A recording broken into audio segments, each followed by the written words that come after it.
저는 20대 대학생입니다. 가족은 부모님과 5살 차이 나는 오빠, 그리고 저 이렇게 4명입니다. 우리 집은 어릴 때부터 가난했습니다. 입는 옷은 늘 친척과 주변 사람들이 물려준 것이었고, 신발마저도 누군가 쓰다 남은 것을 받아 신었습니다. 먹는 것은 반찬 가게에서 유통기한이 지난 음식을 얻어와 때웠습니다. 어느 날, 그 반찬 가게 딸이 저와 같은 반 친구였다는 사실이 알려지면서 학교에서 소문이 돌기 시작했습니다. 얘네 부모님이 맨날 남의 집에서 반찬 얻어간대. 그 소문은 제 자존감을 갉아먹었고, 저는 늘 고개를 숙이고 다녀야 했습니다.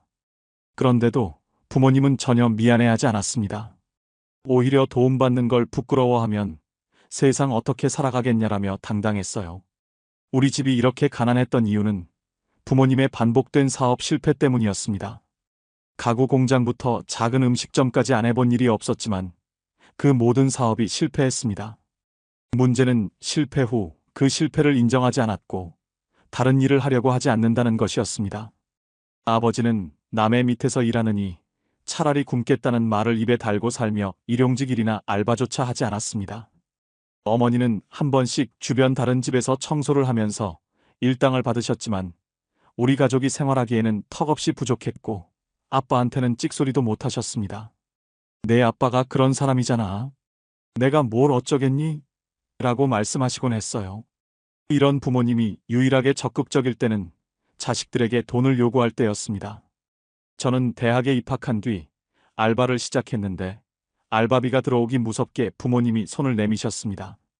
이번 달엔 생활비 좀 줘야겠다. 너도 대학생인데 부모 도와야지. 그 말을 듣고 참을 수 없어서 말했습니다. 엄마, 제가 하루에 2~3시간씩 잠 줄이고 알바하는 거 몰라요? 이 돈으로 등록금 내고 교재 사는 것도 모자라요. 그러자 어머니는 한심하다는 듯 말했죠. 그렇게 사는 애들이 한둘인 줄 아냐? 요즘 뉴스 보면 집안 망쳐놓고 애들 때리는 부모들 많잖아. 우리는 너희한테 손찌검 한 번 안 했잖아. 그런 걸 생각하면 너는 부모 잘 만난 거야. 그 말에 온몸이 굳는 것 같았습니다. 자식의 노력을 전혀 공감하지 못하고 자랑스레 부모 노릇했다고 주장하는 뻔뻔함에 할 말을 잃었습니다. 그런 말을 들으면 그 집에서 벗어나야겠다는 생각이 들면서도 내가 정말 그렇게 생각해야 하는 걸까 자괴감이 밀려오기도 했습니다. 어머니는 늘 우리가 너희 낳고 기르느라 고생했으니 이제 너희가 우리를 챙겨야 한다는 말을 반복하셨습니다. 부모님의 그 요구는 점점 심해졌고 알바비가 들어올 때마다 당연히 생활비로 일정 금액을 떼어가셨습니다. 하루는 어머니가 이렇게 말했습니다. 너 이번에 알바비 들어왔으면 우리도 한번 고기 먹자. 저기 소고기 할인하던데 그거 한 근만 사다 줘라. 저는 돈이 없다고 했습니다. 알바비는 이미 학비와 교재비, 생활비로 턱없이 부족했거든요. 그러자 엄마가 말했습니다. 그럼 내가 먹던 편의점 음식 같은 거라도 좀 가져와. 너 잘 챙겨 먹는 거 보니까 나도 한번 먹어보고 싶다. 그날 밤 편의점에서 아르바이트를 마치고 폐기 도시락을 챙겨서 집에 갔습니다. 어머니께 도시락을 내밀자 처음엔 맛있게 드시더니 며칠 뒤엔 이런 말씀을 하셨습니다. 이제 이런 거 그만 가져와. 이런 싸구려 음식 먹으니까 속이 더부룩하다. 다음엔 내 돈으로 제대로 된 거 사와. 저는 어이가 없었습니다. 저는 그렇게라도 식비를 아끼려고 편의점 폐기를 먹고 있었는데 그걸 당연히 자기 입맛에 맞는 걸로 바꾸라고 요구하다니. 정말 할 말을 잃었고 더 이상 이런 음식을 가져가지 않기로 결심했습니다. 오빠는 이런 부모님의 태도에 더 이상 참지 못하고 대학을 졸업하자마자 집을 나갔습니다. 그는 좋은 직장에 들어가 안정된 생활을 이어가며 부모님에게 어떤 도움도 받지 않겠다고 선언했습니다. 저는 아직 대학생이라 완전히 집을 나갈 수 없지만 졸업만 하면 오빠처럼 떠나겠다고 결심했습니다. 부모님의 뻔뻔함, 나태함, 자존심만 강한 모습에 우리는 너무 지쳐버렸습니다. 이 집에서 벗어나야만 내 삶을 제대로 살아갈 수 있다는 걸 오빠와 저는 아주 어릴 때부터 느끼고 있었던 것 같습니다. 하지만 부모님이 제발 우리에게 민폐를 끼치지 않으셨으면 하는 바람과는 달리 현실은 전혀 그렇지 않았습니다. 오빠가 새언니를 만난 건 몇 년 전이었습니다. 당시 오빠는 안정된 직장을 얻고 열심히 일하며 물리적으로는 부모님으로부터 독립했지만 여전히 용돈을 들이며 경제적으로 부모님을 지원하고 있었습니다. 새언니는 오빠가 말하길 똑똑하고 단호하면서도 따뜻한 면이 있는 사람이었습니다. 경제적으로도 안정된 집안에서 자라서 그런지 삶의 태도와 사고방식이 뚜렷했고 오빠가 많이 의지하는 듯 보였습니다. 그런 오빠가 어느 날 결혼을 결심했다고 했을 때 저는 솔직히 반반의 감정이었습니다.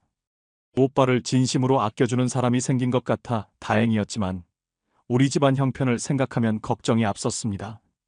부모님이 그 결혼을 어떻게 받아들일지 또 그 과정에서 어떤 일이 벌어질지 불안했던 거죠. 상견례 날짜가 잡히고 부모님은 기대 반 걱정 반으로 들떠 계셨습니다. 하지만 그 기대는 금세 불만과 요구로 바뀌었어요. 부모님은 자신들이 구질구질한 옷밖에 없다며 한탄하며 새 옷을 사야겠다고 했습니다. 그런데 그 비용은 당연히 오빠가 부담해야 한다는 듯이 말씀하셨죠. 결국 오빠는 부모님께 정장을 해드렸습니다. 그런데 부모님은 오빠에게 해드린 것도 없으면서 염치 없이 비싼 정장을 골랐습니다. 그 와중에 오빠는 제게도 옷을 사주겠다고 했습니다.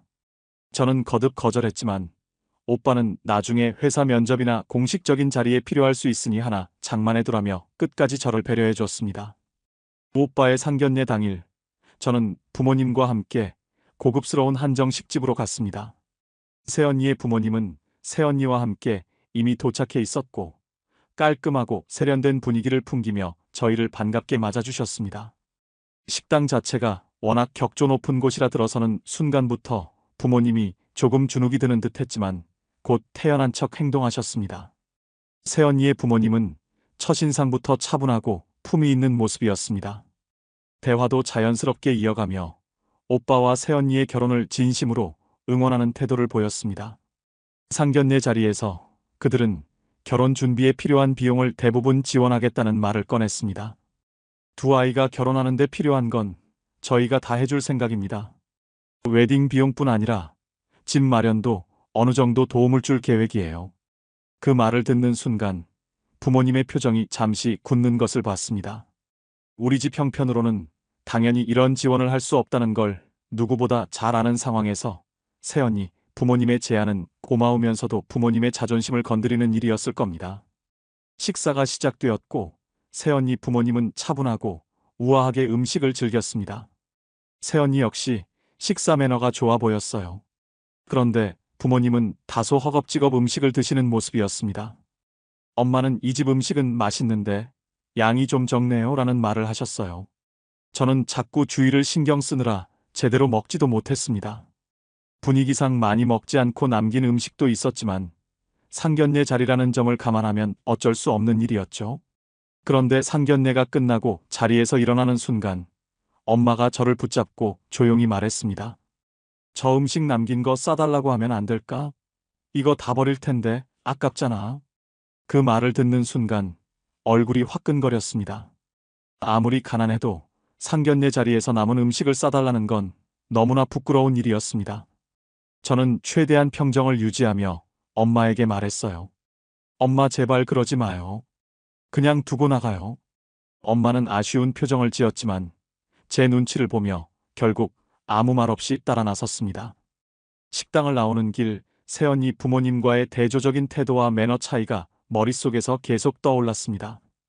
이 상견례 자리 자체가 부모님의 민낯을 다시 한번 확인하는 계기가 된 듯해 마음이 복잡했습니다. 하지만 부모님은 고마움을 표하는 대신 약간의 불편한 미소를 지으며 말했습니다. 우리도 나름대로 준비할 생각이었는데 이렇게까지 해주시니 감사하기도 하고 좀 민망하네요. 말은 그렇게 했지만 속으로는 오히려 더 큰 불만을 느끼는 듯 보였습니다. 아버지는 상견례가 끝난 뒤 집으로 돌아오며 새언니 집안의 경제적 지원에 대해 불만을 털어놓으셨습니다. 그 집이 뭐가 그렇게 잘났다고 돈 자랑하듯이 얘기하는 거냐? 우리가 너무 없다고 무시하는 것 같잖아. 그 말을 듣고 저는 기가 막혔습니다.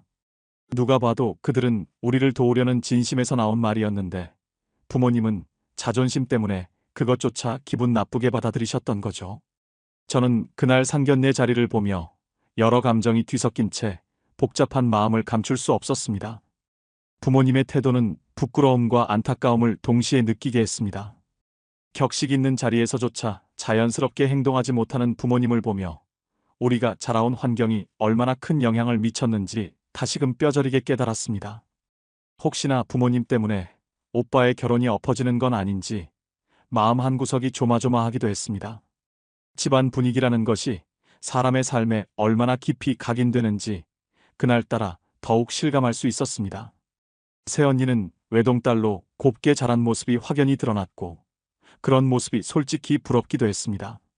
만약 우리 남매도 그런 환경에서 태어나고 자랐다면 우리의 삶도 얼마나 다르게 흘러갔을까 하는 생각이 머릿속을 떠나지 않았습니다.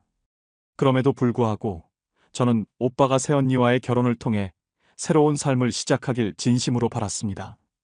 부모님과의 갈등 속에서 힘들어했던 오빠가 이 결혼을 계기로 조금이라도 더 안정된 삶을 살 수 있기를 간절히 희망했습니다.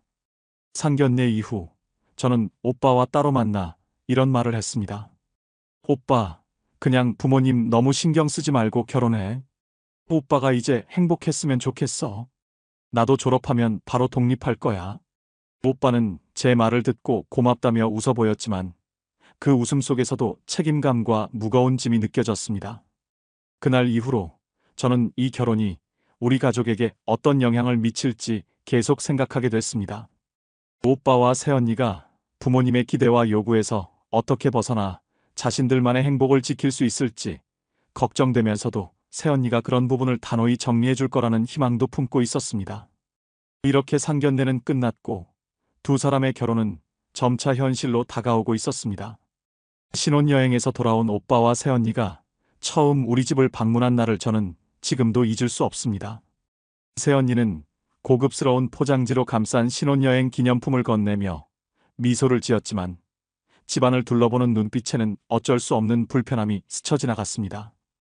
우리 집은 좁고 낡았으며 정돈되지 않은 모습이 곳곳에 드러나 있었거든요.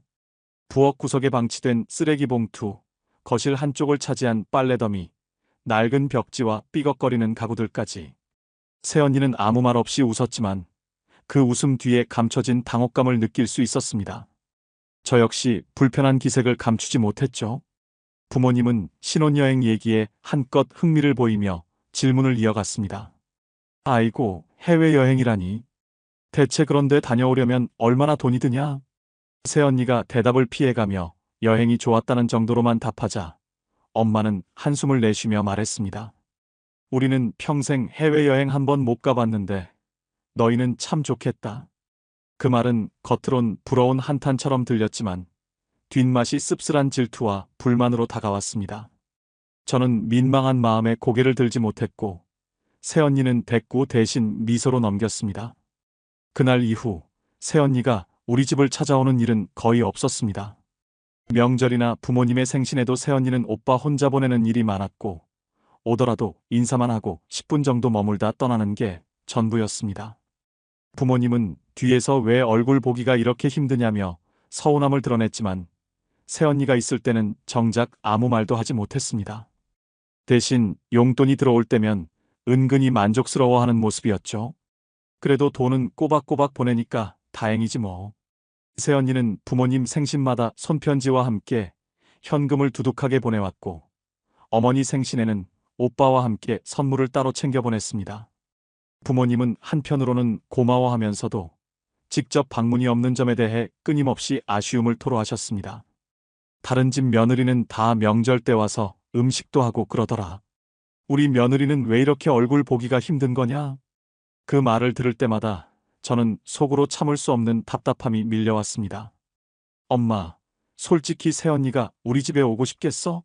집은 낡아빠지고 지저분하고 매번 잔소리에 불만만 들어야 하는데 오고 싶겠냐고. 물론 저는 그 말을 입 밖에 낼 수 없었습니다. 부모님이 어떤 반응을 보이실지 뻔히 알았으니까요. 새언니는 분명 부모님과의 관계에서 뚜렷한 선을 긋고 있었습니다. 명절에 집을 찾아오는 대신 경제적 지원으로 책임을 다하려 했고 그마저도 불만이 나오지 않도록 철저히 관리하는 모습이었습니다. 새언니의 태도는 이성적으로는 충분히 이해되면서도 감정적으로는 씁쓸함을 느끼게 했습니다. 오빠와 새언니의 관계에서도 새언니가 주도권을 쥐고 있는 모습이 보였습니다. 오빠는 결혼 후에도 부모님께 매달 용돈을 보내며 책임감을 유지했지만 새언니는 그 이상을 요구하지 않는 선에서 철저히 관리했습니다. 오빠가 부모님과 자주 연락을 주고받을 때도 새언니는 적당히 거리를 두며 자신의 생활에 집중하는 모습이었습니다. 이런 새언니의 모습은 때로는 부러웠습니다. 그녀는 부모님과의 관계에서 감정적으로 휘둘리지 않았고 명확한 기준을 지키며 불필요한 갈등을 차단하고 있었습니다. 반면 저는 부모님과의 갈등에서 여전히 벗어나지 못한 채 눈치를 보고 있었습니다. 하지만 부모님은 새언니의 태도를 끝내 받아들이지 못하는 것 같았습니다. 오빠와 새언니가 함께 오지 않는 명절이 지나갈 때마다 어머니는 은근히 불평을 늘어놓으셨습니다.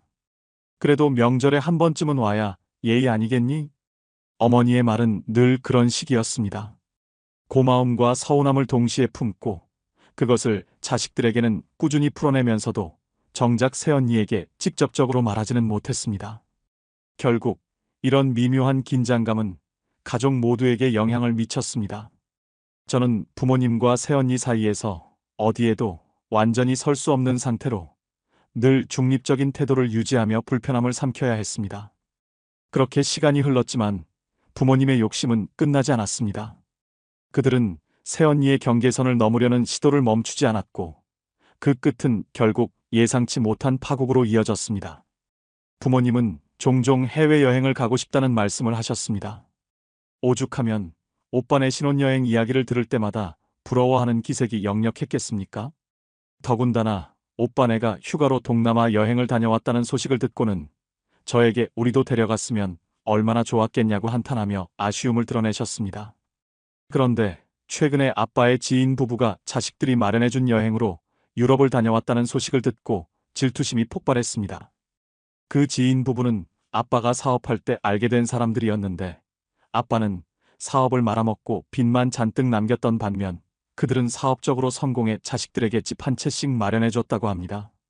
부모님은 그 집과 우리 집을 비교하며 한숨을 쉬셨지만 사실 비교 자체가 말도 안 되는 상황이었습니다. 우리 부모님은 자식들에게 해준 건 거의 없으면서 바라는 건 끝이 없었으니까요. 부모님은 먼저 저에게 요구를 해왔습니다. 내가 알바 좀 더 뛰면 안 되겠니? 그 돈으로 엄마 아빠도 해외여행 한번 보내줘라. 다른 집 자식들은 다 해주던데. 이미 하루에 3가지 알바를 병행하며 학업까지 하고 있던 저는 황당했습니다. 엄마, 저 지금도 최대한 하고 있어요. 더하면 수업도 못 들어요.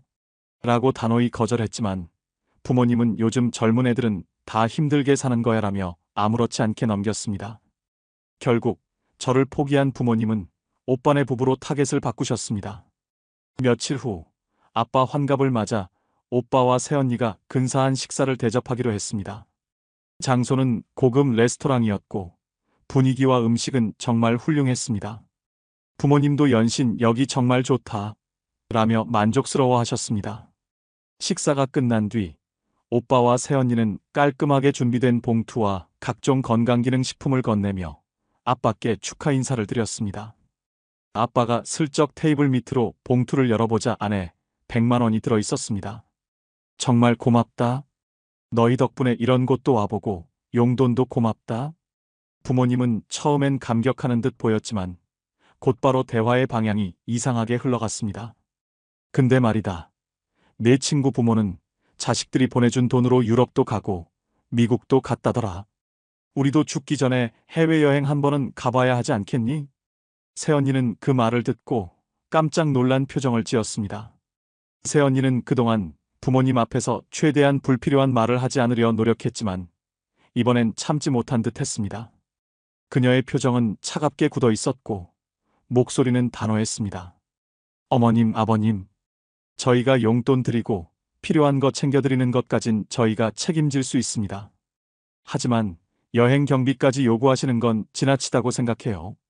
자식이 부모를 돕는 건 맞지만 모든 걸 자식에게 기대시는 건 옳지 않죠. 부모님은 새언니의 직설적인 말에 당황한 기색을 보였지만 그 자리에서 쉽게 물러나지는 않았습니다. 새언니의 말이 일리가 있다고 느꼈음에도 불구하고 자존심이 상한 부모님은 오히려 더 큰 목소리로 자신들의 입장을 주장하기 시작했습니다. 아빠는 테이블을 가볍게 치며 말했습니다. 우리가 애들 키우느라 얼마나 고생했는데 부모라면 자식한테 그 정도는 받을 자격이 있는 거 아니냐? 오빠는 그 말에 급히 저지하려 했습니다. 아빠, 그런 얘기 여기서 할 말은 아니잖아. 이제 그만하세요. 어머님, 아버님. 새언니는 차분하지만 단호한 목소리로 말을 꺼냈습니다. 부모님께서 저희를 키우신 건 정말 감사한 일이고 그 부분에 대해서 저희도 늘 마음에 두고 있습니다. 그런데 솔직히 부모가 자녀를 키우는 건 당연한 도리 아닌가요? 그걸 자랑스럽게 말씀하시면서 뭘 더 요구하는 부모님은 본 적이 없습니다. 그녀는 잠시 멈추더니 한층 단호한 어조로 말을 이었습니다. 솔직히 남편 같은 집안은 없다고 생각합니다. 부모님, 자녀를 키우셨다는 건 대단한 일이지만 그건 부모로서의 기본적인 책임일 뿐입니다. 자녀는 키우는 동안 사랑과 지지를 받으며 자라야 하는 존재지 나중에 뭘 기대하며 키우는 존재가 아니잖아요. 그런데 지금 부모님께서는 저희가 잘 살고 있다는 이유로 더 많은 걸 원하시는 것 같아요. 새언니는 더 이상 참지 못한 듯 직설적으로 덧붙였습니다. 저희 부모님은 저희를 위해 해줄 수 있는 걸 다 해주시고 그 이후에는 아무것도 요구하지 않으십니다. 왜냐하면 부모는 자식이 자기 삶을 살아가도록 도와주는데 만족하셔야 한다고 생각하시거든요. 그런데 부모님께서는 지금 자식들에게 주신 게 없는 상황에서 오히려 뭘 더 바라시는 게 이해가 되지 않네요. 그녀는 마지막으로 말을 마무리하며 강조했습니다. 저희가 부모님께 도움을 드리는 건 저희의 선택이지 의무가 아닙니다. 도와드리는 건 어디까지나 저희가 부모님을 존중해서 하는 것이지 부모님께서 당연히 받아야 할 권리가 아니에요.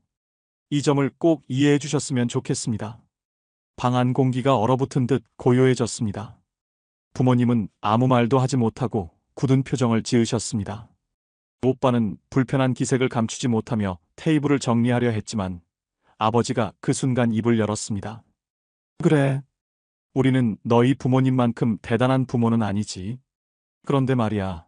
부모가 자식한테 뭘 좀 바라면 안 되나? 우리가 너희한테 뭘 그렇게 많이 요구했니? 돈도 조금씩 보내준다면서 그게 그렇게 힘들어서 큰 소리 치는 거야? 아버지의 목소리는 자존심이 상한 듯 날카로웠고 새언니는 눈을 깜빡이며 아버지를 바라봤습니다. 거기에 어머니도 거들었습니다. 우리가 얼마나 고생해서 너희 키웠는데 이제 와서 이런 대접을 받아야 하니? 너희 집이 잘났으면 얼마나 잘났다고 부모를 무시해? 그 말에 새언니의 얼굴이 굳어졌습니다. 그녀는 더 이상 말을 하지 않았지만 고개를 약간 돌린 채 눈을 감으며 깊은 숨을 내쉬었습니다. 그리고 오빠에게 조용히 속삭이듯 말했습니다. 그만 나가자. 오빠도 더 이상 상황을 수습할 수 없다는 걸 깨달았는지 고개를 끄덕였습니다. 어머니, 아버지, 저희 오늘은 이만 가보겠습니다. 오빠와 새언니는 서둘러 자리에서 일어섰습니다. 새언니는 끝까지 단 한마디도 하지 않았지만 그녀의 침묵이 오히려 부모님에게 더 큰 충격으로 다가오는 것 같았습니다. 두 사람이 급히 나가는 뒷모습을 보며 저는 속으로 부모님에게 화가 났습니다. 그냥 말을 멈췄으면 될 일을 왜 끝까지 일을 더 망쳐서 부모님의 자존심과 탐욕이 결국 소중한 관계를 망가뜨리고 있다는 걸 깨달으면서 저는 오빠와 새언니가 더 이상 이 갈등에 얽히지 않기를 바랐습니다.